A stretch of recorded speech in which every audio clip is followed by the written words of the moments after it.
동양의 작은 나라가 성경 속 민족이라고요? 말도 안 됩니다. 여기 한국을 무시하던 이스라엘 교수가 있습니다. 그의 이름은 아론 레빈. 예루살렘 히브리 대학에서 30년간 성경을 연구한 학자였습니다. 그런데 어느 날 16세기 랍비의 고문원에서 충격적인 문장을 발견합니다. 동방의 끝에 우리 형제들이 산다. 처음엔 황당한 소리라고 비웃었습니다. 하지만 지도에 선을 그은 순간 그 선은 정확히 한반도에서 멈췄습니다. 반신반의하며 한국에 도착한 그는 믿을 수 없는 증거들을 마주했습니다. 한국인 12%에서 발견된 중동 유전자, 3000년 전으로 거슬러 올라가는 DNA, 신라 유물 속 솔로몬 성전의 문양, 그리고 광화문 광장을 가득 메운 수만 명의 이스라엘 기도회. 설악산 정상에서 일출을 본 순간 그는 무릎 꿇고 울었습니다. 도대체 한국에서 무슨 일이 있었던 걸까요? 3000년 전 헤어진 형제들이 정말 이곳에 살고 있었던 걸까요? 지금부터 이스라엘 교수가 직접 목격한 충격적인 진실을 공개합니다. 좋아요와 구독은 한국의 더 많은 이야기를 전하는 힘이 됩니다. 안녕하세요. 저는 예루살렘 히브리 대학에서 성서 지리학을 가르치는 아론 레빈입니다. 이스라엘 텔아비브에서 태어나 평생을 구약 성경 연구에 바쳤습니다. 솔직히 동아시아는 제 관심 밖이었어요. 한국은 삼성 휴대폰 만드는 나라, K-팝으로 유명한 곳 정도로만 알고 있었죠. 성경과는 무관한 땅이라고 생각했습니다. 제 생각이 완전히 뒤집힌 건 작년 9월 말이었습니다. 히브리 대학 동료 교수가 특별 세미나에 저를 초대했어요. 주제는 창세기 10장, 노아의 족보였습니다. 처음엔 그다지 흥미롭지 않았어요. 하지만 발표자가 꺼낸 양피지 문서를 보는 순간 심장이 멈추는 것 같았습니다. 16세기 한 랍비가 남긴 기록이었어요. 히브리어로 빼곡하게 적힌 문장 중 한 줄이 제 눈을 사로잡았습니다. 동방의 마지막 땅에 우리의 형제들이 산다는 내용이었죠. 그들은 자신이 누구인지 모르지만 마지막 때에 깨어날 것이라고 적혀 있었습니다. 발표자는 창세기 10장 30절을 큰 소리로 읽었습니다. 그들이 거주한 곳은 메사에서 스발로 가는 동쪽 산이었다는 구절이었죠. 하르 하케뎀. 동쪽 끝의 산이라는 뜻입니다. 발표자는 세계 지도를 펼쳤습니다. 예루살렘에서 정동쪽으로 직선을 그었어요. 그 선은 페르시아를 지나 중앙아시아를 가로질러 몽골을 넘어서 한반도에서 정확히 멈췄습니다. 저는 또 하나의 억측이라고 판단했습니다. 하지만 그가 보여준 언어학 자료는 무시할 수 없었어요.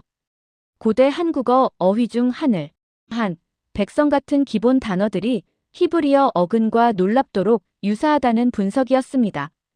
강의실은 술렁였습니다. 저는 그날 밤 한숨도 못 잤어요. 일주일을 고민했습니다. 학기 중이었고 이런 탐험에 시간을 쓰는 게 올바른 선택인지 의문이었습니다.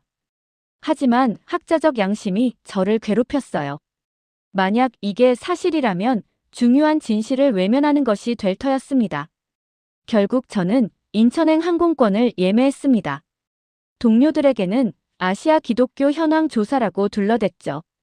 비행기에 몸을 실으며 실망하고 돌아올 가능성이 크다고 예상했습니다. 그럼 이 황당한 이론을 논문으로 반박하면 될 일이었습니다. 13시간의 비행 끝에 인천공항에 도착했을 때 저는 예상치 못한 충격을 받았습니다.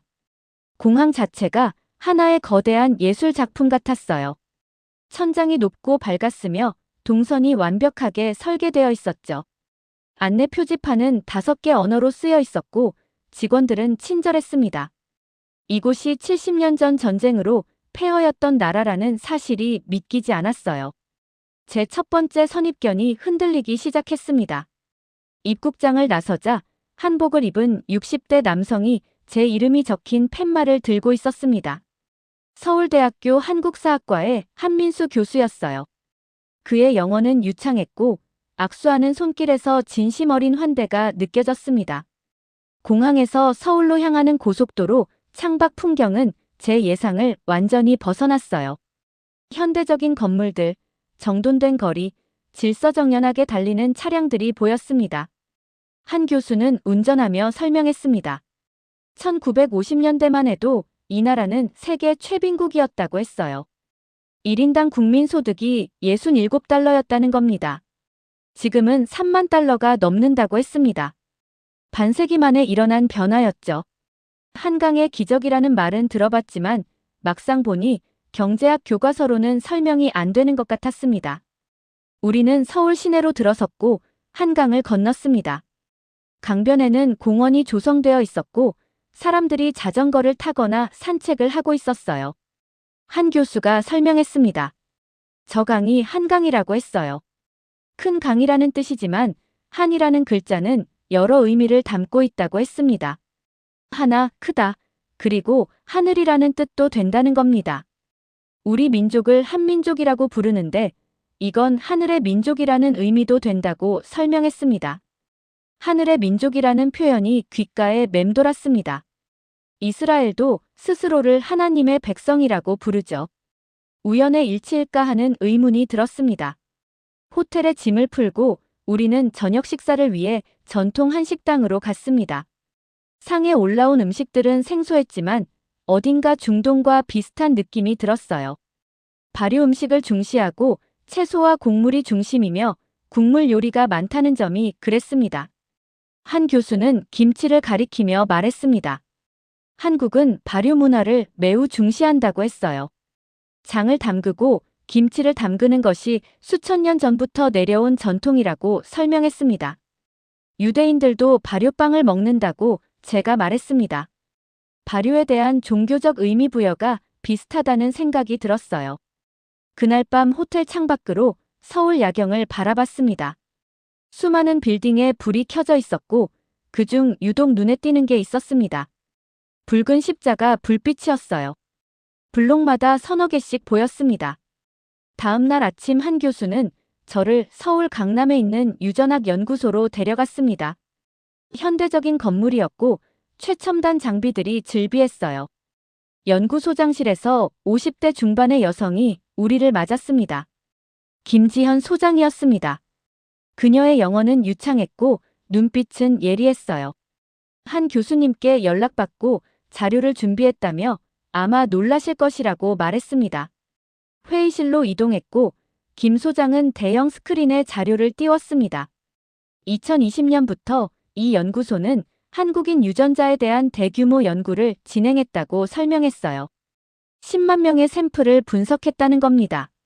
그래프와 도표들이 화면을 채웠습니다. 당연히 한국인의 대부분은 동아시아 유전자 특징을 가지고 있었습니다. 하지만 김 소장이 특정 부분을 확대했을 때 제 심장이 빨리 뛰기 시작했습니다. 흥미로운 점은 한국인의 약 12%에서 중동 지역 특유의 유전자 마커가 발견된다는 설명이었습니다. 처음엔 실크로드를 통한 교류의 흔적이라고 생각했다고 했어요. 중동 상인들이 한반도까지 왔을 수도 있다는 추측이었죠. 하지만 더 깊이 분석하자 이상한 점을 발견했다고 했습니다. 이 마커는 단순한 교류로는 설명이 안 된다는 겁니다. 시기가 훨씬 오래됐다고 했어요. 얼마나 오래됐냐고 제가 긴장하며 물었습니다. 적어도 3,000년 이상이라고 답했습니다. 분석 결과로는 기원전 2000년에서 1000년 사이로 추정된다고 했어요. 저는 숨을 들이켰습니다. 창세기에 기록된 욕단의 이동 시기와 정확히 겹쳤습니다. 김 소장이 다른 화면을 띄웠습니다. 더 놀라운 건 이 마커를 가진 한국인들과 현대 이스라엘인들의 유전자를 비교한 결과라고 했어요. 화면에 두 개의 유전자 지도가 나타났습니다. 특정 부분에서 유사성이 나타난다고 설명했습니다. 물론 완전히 같진 않다고 덧붙였어요. 3,000년이라는 시간 동안 많은 변화가 있었을 테니까요. 하지만 먼 혈연 관계의 가능성을 시사한다고 했습니다. 저는 화면을 뚫어지게 바라봤습니다. 엄청난 발견이라고 생각했어요. 하지만 김 소장은 학계에 발표하기엔 아직 조심스럽다고 말했습니다. 더 많은 샘플이 필요하고 더 정밀한 분석이 필요하다는 겁니다. 그리고 무엇보다 이건 정치적으로도 민감한 문제가 될 수 있다고 했습니다. 한국인의 기원에 대한 기존 이론을 뒤집는 것이기 때문이라고 설명했어요. 연구소를 나오며 한 교수가 물었습니다. 이제 어떻게 하실 거냐고 했어요. 유전자 데이터만으로는 동료들을 설득하기 부족할 것 같다고 제가 답했습니다. 더 많은 증거가 필요하다고 말했죠. 다음 날 아침 일찍 우리는 경주로 향했습니다. 서울에서 남쪽으로 4시간을 달렸어요. 한 교수가 설명했습니다. 경주는 1000년 동안 신라의 수도였다고 했어요. 신라는 한반도 남동부에서 시작해 결국 반도 전체를 통일한 왕국이라고 했습니다. 차창 밖으로 펼쳐진 풍경은 아름다웠습니다. 산과 들판 그리고 곳곳에 보이는 고분들이 눈에 들어왔어요. 경주 시내에 도착하자 한 교수는 저를 국립경주박물관으로 안내했습니다. 전시실에는 신라시대의 유물들이 가득했어요. 금관, 장신구, 무기, 토기들이 진열되어 있었습니다. 한 교수가 특정 전시물 앞에서 멈췄습니다. 정교하게 만들어진 금동 잔이었어요. 이건 제사용 그릇이라고 설명했습니다. 신라 왕족은 하늘에 제사를 지낼 때 이런 그릇을 사용했다고 했어요. 문양을 자세히 보라고 했습니다. 기하학적 패턴이 보였는데 이건 고대 근동 지역의 제기 문양과 놀랍도록 유사하다고 설명했어요. 저는 눈을 가늘게 뜨고 자세히 살펴봤습니다. 확실히 솔로몬 성전에서 발견된 제기의 문양과 비슷한 느낌이 들었습니다. 우연의 일치일 수도 있다고 제가 신중하게 말했어요. 기하학적 문양은 많은 문명에서 비슷하게 나타나니까요. 한 교수가 다른 전시물로 안내했습니다. 유리 케이스 안에 오래된 청동검이 놓여 있었어요. 이건 세형동검이라고 부른다고 했습니다. 한반도와 만주 지역에서만 발견되는 독특한 형태라고 설명했어요. 검의 날은 곧게 뻗어 있었고 손잡이 부분이 특이한 모양이었습니다.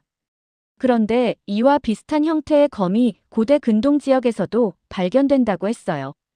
물론 시대는 조금 다르지만 형태의 유사성은 무시할 수 없다고 덧붙였습니다. 박물관을 나와 대릉원으로 향했습니다. 거대한 고분들이 푸른 잔디로 덮여 공원처럼 조성되어 있었어요. 이 무덤들은 신라 왕족의 것이라고 한 교수가 설명했습니다. 신라 왕족은 자신들이 하늘에서 내려온 혈통이라고 믿었다고 했어요. 그래서 성골, 진골이라는 엄격한 신분 제도를 유지했다는 겁니다. 혈통을 중시한다는 점에서 구약의 레위 지파와 비슷하다는 생각이 들었습니다. 우리는 한 고분 앞에 섰습니다. 천마총이라는 이름의 무덤이었어요. 이 무덤에서 흥미로운 유물이 나왔다고 했습니다. 천마도라는 그림인데 말이 하늘을 나는 모습이 그려져 있다고 설명했어요. 하늘을 나는 말이라는 상징이었습니다. 신라인들은 하늘을 매우 신성하게 여겼다고 했습니다.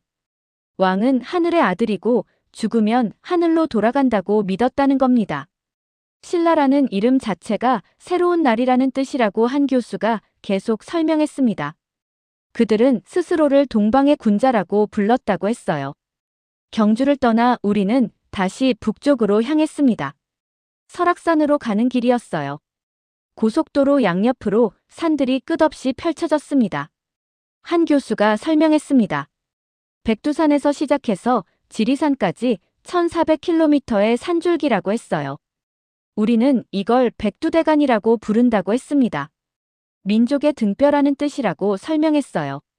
이스라엘에도 중앙산악지대가 있다고 제가 말했습니다. 예루살렘이 그 중심이라고 덧붙였죠. 지리적 구조가 비슷하다는 생각이 들었습니다. 설악산 입구에 도착했을 때는 오전 10시였습니다. 주차장은 이미 차들로 가득했고 등산복을 입은 사람들이 산으로 향하고 있었어요. 한 교수가 배낭을 메며 말했습니다. 한국인들은 산을 사랑한다고 했어요. 주말이면 수백만 명이 산에 올라온다고 했습니다. 이건 단순한 레저가 아니라 영적 행위에 가깝다고 설명했어요. 고대 한국인들은 산을 신성한 곳으로 여겼다고 했습니다. 하늘과 가장 가까운 곳이라고 믿었다는 겁니다. 우리는 등산로를 오르기 시작했습니다. 가파른 길이었지만 80대로 보이는 노인들도 씩씩하게 올라가고 있었어요. 1시간쯤 올랐을 때 한 교수가 멈춰 섰습니다. 잠깐 쉬면서 이야기하자고 했어요. 우리는 큰 바위에 앉았고 그는 물병을 꺼내며 말을 이었습니다. 고조선이라는 나라를 아느냐고 물었습니다. 이름만 들어봤다고 제가 답했어요. 한국 최초의 국가라고 알고 있다고 말했습니다. 맞다고 했습니다. 기원전 2333년에 세워졌다고 전해진다고 설명했어요. 저는 놀라서 반문했습니다. 기원전 2333년이라면 성경 연대기로 따지면 욕단이 동쪽으로 이동한 시기와 거의 일치한다고 말했습니다. 한 교수가 조용히 고개를 끄덕였어요. 그리고 고조선의 건국 이념이 홍익인간이라고 했습니다. 널리 인간을 이롭게 한다는 뜻이라고 설명했어요. 고조선의 홍익인간과 성경의 이웃사랑 계명이 닮아 있다는 생각이 들었습니다. 우리는 다시 산을 올랐습니다. 정상 근처에 도착했을 때 한 교수가 동쪽을 가리켰습니다. 날씨가 좋아서 동해가 선명하게 보였어요. 저기 보이는 바다가 동해라고 했습니다. 이곳이 바로 아시아 대륙의 동쪽 끝이라고 설명했어요. 저는 깊은 숨을 들이켰습니다. 차가운 공기가 폐를 가득 채웠어요. 동방의 끝이라는 말이 실감났습니다. 한 교수는 배낭에서 성경을 꺼냈습니다. 창세기 10장 30절을 읽어보라고 했어요. 저는 히브리어 원문을 소리내어 읽었습니다. 그들이 거주한 곳은 메사에서 스발로 가는 동쪽 산이었더라는 구절이었습니다. 하르 하케뎀이라고 한 교수가 반복했습니다. 동쪽 끝의 산이라고 다시 번역했어요. 정관사가 붙어 있다고 덧붙였습니다. 특정한 산맥을 가리키는 것이라고 설명했죠. 저는 사방을 둘러봤습니다. 끝없이 이어지는 산맥과 그 너머의 푸른 바다 그리고 하늘이 보였습니다. 설악산에서 내려온 다음 날은 주일이었습니다. 한 교수는 이른 아침 저를 여의도의 한 대형 교회로 데려갔어요. 이 교회는 성도 수가 50만 명이라고 했습니다. 세계 최대 규모라고 설명했어요.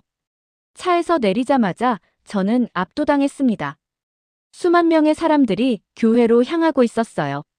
노인들, 중년들, 청년들, 아이들까지 모두가 단정한 옷차림에 밝은 표정이었습니다. 한 번에 이렇게 많이 모이느냐고 제가 놀라서 물었습니다. 이건 한 예배라고 했어요. 오늘 총 5번의 예배가 있고 매번 이 정도 인원이 모인다고 설명했습니다. 예배당에 들어서는 순간 저는 숨이 멎었습니다. 거대한 공간이 수만 명의 사람들로 가득 차 있었어요. 오케스트라가 있고 성가대가 있고 거대한 스크린이 있었습니다. 자리에 앉자마자 예배가 시작됐습니다. 찬양이 울려 퍼졌어요. 수만 명이 한 목소리로 노래했습니다. 그 소리는 천둥 같았습니다. 파도처럼 밀려왔어요. 저는 온몸에 전율이 일었습니다. 이건 단순한 종교 행사가 아니었습니다. 영적 폭발 같았어요. 사람들은 손을 들고 눈을 감고 온 마음을 다해 노래했습니다. 어떤 이들은 눈물을 흘렸고 어떤 이들은 무릎을 꿇었습니다. 목사가 강단에 올라 설교를 시작했습니다. 한국 교회의 사명에 대해 이야기했어요. 우리 민족은 동방의 끝에서 복음의 마지막 주자가 되어 세계로 복음을 전하는 것이 사명이라고 말했습니다. 회중이 아멘으로 화답했습니다. 박수와 환호가 터져 나왔어요. 설교가 이어지는 동안 저는 주변 사람들을 관찰했습니다. 그들의 눈빛은 진지했고 표정은 경건했어요. 단순히 설교를 듣는 게 아니라 자신의 정체성을 확인하고 있었습니다. 예배가 끝난 후 우리는 몇몇 교인들과 대화를 나눴습니다. 한 50대 장로가 말했습니다. 자신은 30년 전 처음 교회에 왔을 때 이상한 경험을 했다고 했어요. 이스라엘에 대한 설교를 들었는데 눈물이 멈추지 않았다고 했습니다. 왜 우는지도 몰랐다고 덧붙였어요. 그냥 가슴이 뜨거워지고 뭔가 그리운 느낌이 들었다고 설명했습니다. 한 30대 여성 집사가 덧붙였습니다. 자기 할머니가 돌아가시기 전에 하신 말씀이 있다고 했어요.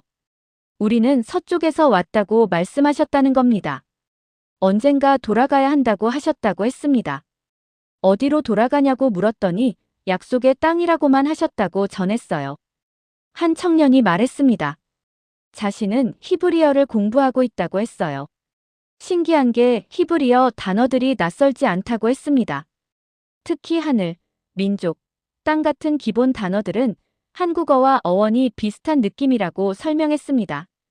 교회를 나오며 저는 깊은 생각에 잠겼습니다. 이 모든 현상을 교육이나 선교 전략으로 설명할 수 없었습니다. 뭔가 더 깊은 곳에서 올라오는 울림 같았어요. 그날 저녁 한 교수가 저를 광화문 광장으로 데려갔습니다. 오늘 특별한 기도회가 있다고 했어요. 꼭 보았으면 한다고 말했습니다. 차에서 내리자마자 저는 압도당했습니다. 수만 명의 사람들이 광장을 가득 메우고 있었어요. 놀라운 건 그들이 들고 있는 깃발이었습니다. 태극기만큼이나 많은 이스라엘 국기가 펄럭이고 있었죠. 무슨 집회냐고 제가 물었습니다. 이스라엘을 위한 기도회라고 한 교수가 설명했어요. 매년 이맘때쯤 열린다고 했습니다. 한국 교회들이 연합해서 이스라엘의 평화를 위해 기도하는 것이라고 덧붙였습니다. 우리는 사람들 사이로 걸어 들어갔습니다. 노인들도 있었고 젊은이들도 있었고 가족 단위로 온 사람들도 많았어요. 어떤 이들은 무릎을 꿇고 있었고 어떤 이들은 손을 들어 기도하고 있었습니다. 단상에서 한 목사가 마이크를 잡았습니다. 사랑하는 성도 여러분, 오늘 우리는 이스라엘을 위해 기도하기 위해 모였다고 말했어요. 우리의 영적 형제인 이스라엘을 위해 간절히 기도하자고 외쳤습니다. 회중이 아멘으로 화답했습니다. 이 작은 나라가 왜 이렇게까지 이스라엘을 위해 기도하는지 저는 한 교수에게 속삭였습니다. 한 교수는 대답하지 않고 앞을 가리켰습니다. 한 70대 할머니가 무릎 꿇고 울며 기도하고 있었어요. 제 옆에 앉은 70대 할머니에게 다가갔습니다. 기도가 끝난 후 조심스럽게 말을 걸었어요. 실례지만 왜 이스라엘을 형제라고 부르시냐고 물었습니다. 할머니는 눈물 젖은 얼굴로 저를 바라봤습니다. 외국분이냐고 물었어요. 네, 이스라엘에서 왔다고 제가 대답했습니다. 할머니의 얼굴이 환해졌습니다. 이스라엘에서 오셨다며 반가워했어요. 할머니는 제 손을 꽉 잡았습니다. 우리는 매주 이스라엘을 위해 기도한다고 했어요.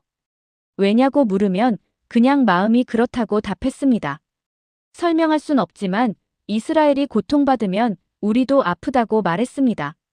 마치 피가 연결된 것 같다고 덧붙였어요. 옆에 있던 60대 남성이 끼어들었습니다. 자신은 집사라고 소개했어요. 30년째 이스라엘을 위해 기도하고 있다고 했습니다. 성경에 이스라엘을 축복하는 자가 복을 받는다고 했으니까 그렇게 한다고 설명했어요.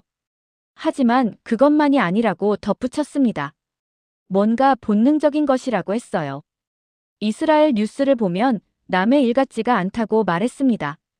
마치 우리 가족 이야기 같다고 표현했어요. 저는 주변을 둘러봤습니다. 수만 명이 한 마음으로 이스라엘을 위해 기도하고 있었어요. 어떤 이들은 히브리어로 쓰인 플래카드를 들고 있었고 어떤 이들은 이스라엘 국기를 흔들며 찬양하고 있었습니다. 단상에서 또 다른 목사가 말했습니다. 우리 민족과 이스라엘은 특별한 관계라고 했어요. 둘 다 고난의 역사를 겪었고 둘 다 기적적으로 회복됐다고 말했습니다. 이것은 우연이 아니라고 선포했습니다. 기도회가 끝난 후 저는 한 교수에게 부탁했습니다. 다시 설악산에 가고 싶다고 말했어요. 이번엔 혼자 올라가서 생각을 정리하고 싶다고 했습니다. 한 교수는 고개를 끄덕이며 내일 새벽 일출을 보고 오라고 권했습니다. 다음 날 새벽 4시, 저는 혼자 설악산을 올랐습니다. 어둠 속에서 헤드랜턴을 켜고 천천히 발걸음을 옮겼어요. 지난 열흘 동안의 모든 순간들이 머릿속을 스쳐 지나갔습니다. 예루살렘 세미나에서 본 고문안, 인천공항의 첫 인상, 한강변에서 들은 언어 이야기, 유전학 연구소의 12% 데이터, 경주 박물관의 제기와 청동검, 그리고 어제 광화문에서 본 수만 명의 눈물까지 모든 조각이 하나의 그림을 만들고 있었습니다. 정상에 도착했을 때는 아직 어두웠습니다. 차가운 바람이 불었지만 이상하게 마음은 따뜻했어요. 동쪽 하늘이 서서히 밝아지기 시작했습니다. 수평선이 붉게 물들었어요. 그리고 해가 떠올랐습니다. 거대한 붉은 공이 동해에서 솟아오르는 순간 저는 무릎을 꿇었습니다. 학자로서가 아니라 한 인간으로서, 이스라엘 사람으로서 무릎을 꿇었습니다. 눈물이 흘렀습니다. 억누르려 했지만 멈출 수 없었어요. 지리적 증거가 있었습니다.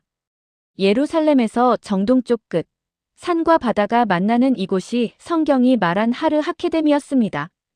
역사적 증거가 있었습니다. 고조선 기원전 2333년은 욕단의 이동 시기와 정확히 일치했습니다. 언어적 증거가 있었습니다. 하늘, 한, 백성 같은 기본 어휘가 히브리어 어근과 닮아 있었습니다. 유전학적 증거가 있었습니다. 한국인 12%에서 발견된 중동 제2일 하플로그룹은 3000년 전으로 거슬러 올라갔습니다. 고고학적 증거가 있었습니다. 신라의 제기, 금관, 청동검이 고대 근동 지역 유물과 놀랍도록 유사했습니다. 문화적 증거가 있었습니다. 홍익인간 사상, 제천의식, 교육 중시, 혈통 중시 문화가 고대 이스라엘과 맞닿아 있었습니다. 그리고 무엇보다 설명할 수 없는 영적 현상이 있었습니다. 이스라엘을 향한 한국인들의 눈물, 매주 드리는 기도, 3만 명의 선교사 파송이 있었습니다. 하나하나는 우연일 수 있습니다. 하지만 이 모든 것이 한 방향을 가리킨다면 이것은 더 이상 우연이 아니었습니다. 저는 하늘을 향해 기도했습니다. 이건 제가 증명한 게 아닙니다. 하나님의 신비를 목격한 것입니다. 3000년 전 서쪽 끝에서 출발한 사람들이 동쪽 끝에 도착했고 그들은 자신이 누구인지 잊었지만 DNA는 기억하고 있었습니다. 산에서 내려와 한 교수를 만났습니다. 그는 제 얼굴을 보고 물었습니다. 답을 찾으셨냐고 했어요. 저는 고개를 끄덕이며 대답했습니다. 네, 찾았습니다. 마지막 퍼즐 조각은 한국이었습니다. 동방의 끝, 산이 바다를 만나는 그곳에 우리의 형제들이 살고 있었습니다. 3000년 만에 형제들을 다시 만났습니다. 오늘 사연은 여기까지입니다. 이스라엘 교수님께 응원의 댓글 남겨주세요. 여러분은 이 이야기를 어떻게 생각하시나요? 한국이 정말 성경 속 동방의 마지막 땅일 수 있다고 믿으시나요? 감동 사연이 마음에 드셨다면 좋아요와 구독 부탁드립니다.